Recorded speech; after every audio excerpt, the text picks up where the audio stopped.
Today we're in the Shellstone neighborhood here in Lakewood Ranch. Behind me we've got a stunning home, 3,275 square foot, 3-bed, 4-bath, with a bonus room that you can't live without. Today we're going to meet with Lee Wetherington, the builder of this home, to learn more about this home in particular, what he's learned after building more than 4,000 homes in the area, and his passion for community involvement. Come with me.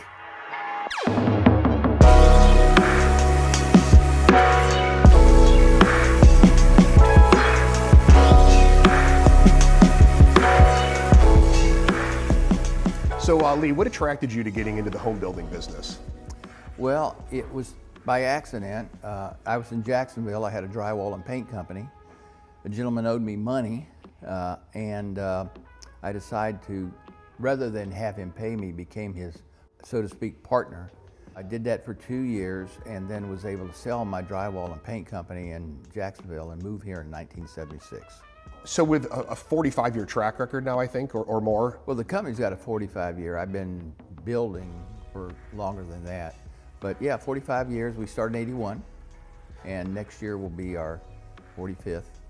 What do you attribute your success to, and what differentiates Lee Wetherington from some of the other competition out there? Well, I think first of all, we've been in business a long time, and we have this type of reputation in town. We've got a great reputation, so that helps. We haven't had any problems, so to speak, at all, with our company. It's longevity, getting the right people in place and keeping them for extended periods of time, keeping a consistency in the type of construction. Our homes always feel a little bit different than other homes do, and people can come in and see the difference, and if that's their style and that's what they want, then it usually attracts them to us. And I've got to imagine over the course of a few decades of doing this, you've seen buyers and folks that are commissioning you to build a home. You've seen their taste change and their needs and requests. Maybe you could speak a little bit to that, what you've seen in that period of time. Well, mostly back in the day, they'd walk in and they'd tell me how many bedrooms and how many bathrooms and your dining room, living room, that type of stuff. And it was basic housing, 8-foot ceilings, 6-8 doors, 6-8 sliding glass doors. Over the years, the change has happened that there's more quality in the houses.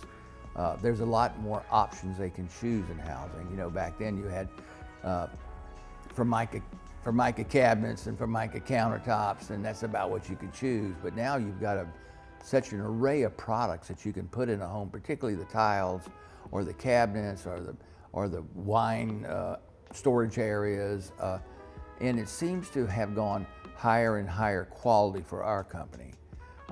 We still build the same size homes, basically, 35, 36, in around that range.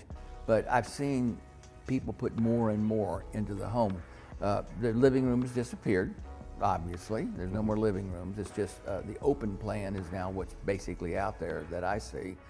But inside those homes, they really put money into them, because what's interesting is people don't understand when they buy a home, they're concerned about the outside, and that's very important because you want to drive up to a nice house. But what's inside is where they live. Sure. They live in their homes. So when they're in their homes, they've decided that we're going to dial these things up a little bit. We're going to put nicer appliances in. We're going to put nicer countertops, a lot nicer fireplace details. So we've seen a dramatic increase in the options that a person chooses. And now you got the internet too. So you got the whole internet to go into, explore the internet, find out what's going on the internet. They bring pictures in on their printers. They show us stuff that they found.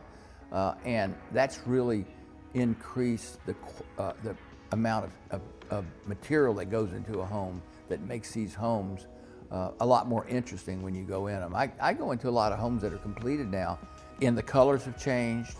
So everything is in an evolution almost constantly. And I think this home here represents what we feel is the next evolution. This is a step up. This is not what you normally see in a house this size. So what we've tried to do is, with our homes, particularly in Welland Park or here, is to put into housing what we feel might be the next step in housing, to give people better ideas about what the next step's going to be. And maybe to speak to that, because this place is exquisite, clearly. Is there any favorite features you have that you've tried in this home that maybe are new that you haven't incorporated before? Well, we've been doing a lot of this backlighting for a long time, but you can look in the cloud ceilings. That hasn't been done before. You don't see these type of ceilings in any other house. or the lighting in the dining room. You don't see that. Or the fact that you have a hidden door going into the master suite, and you don't even see that. So there's a lot of new stuff that we put into this house. We normally don't put. We've got 12-foot sliding glass doors. We've seen 10-foot used to be the rave. Now 12-foot is the rave. Ceilings. If you had a 10-foot ceiling, it was great with a coffer in it. Now we're going to 13s and dropping the ceilings down with the clouds. So there's a lot of new stuff that we put into this home.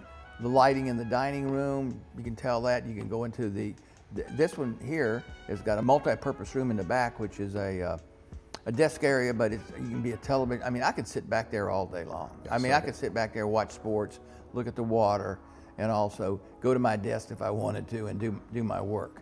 So that's what's happening that we see for now in housing for our company. In speaking to your work, I think clearly home building, you're fantastic at it, but you are putting a lot of effort into community involvement. Preferred Shore is one of the corporate sponsors for the Boys and Girls Club. Your name is literally on the building. What got you passionate about the Boys and Girls Club, and maybe you could speak to some other community involvement efforts that you're into? Well, a lot. You could do a whole section on that because I've been doing it for so long. I first got involved probably the first time in 1977 with Meals on Wheels and liked it. And ever since then I slowly, gradually, I didn't have money back then, so I slowly, gradually started spending more of my time, and the more time I spent with it. I got in the Boys and Girls Club. Actually, before that, it was Children's Haven and Adult Center. Before that, and then the Boys and Girls Club. I've been there on the board since 1991. But what attracted me was the fact that it was taking care of disadvantaged youth. The majority of the kids don't have fathers, so I became a mentor to a lot of kids. I raised the funds for the Lee Wetherington Club on Fruitville. That was the start of the expansion that we had. When I joined the Boys and Girls Club in '91, they were broke. Okay. Totally broke.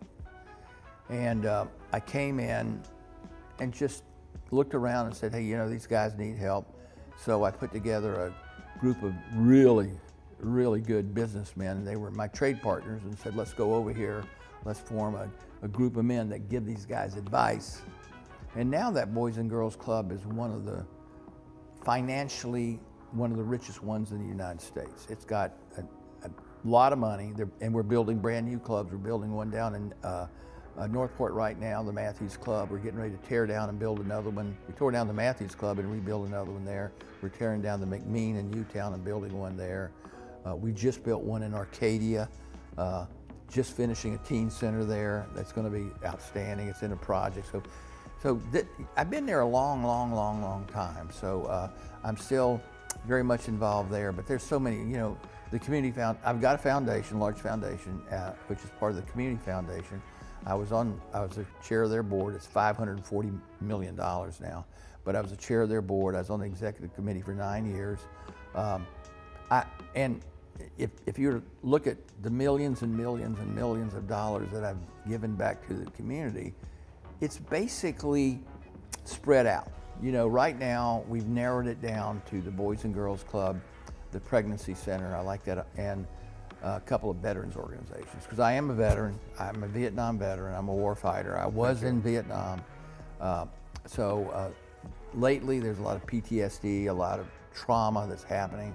So the board's made the decision to follow that for the next step that we're going to take. But we're still out there working with the community. I can go hours and hours on this. Oh, my goodness gracious, I could tell you things that would blow your mind. But the main thing is the company's always supported that. Right now, David supports it. The CEO I have, David Hounahan, supports it. So it's supporting the community. I make money in the community. I give it back to the community. That's the deal.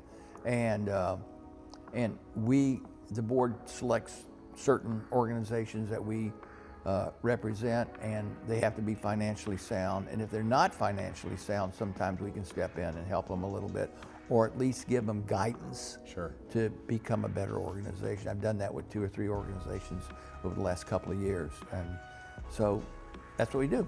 That's great. I always like to leave these things off. You know, can you describe Sarasota in 3 words? 3 words. Well, I've been here so long, it's hard to say.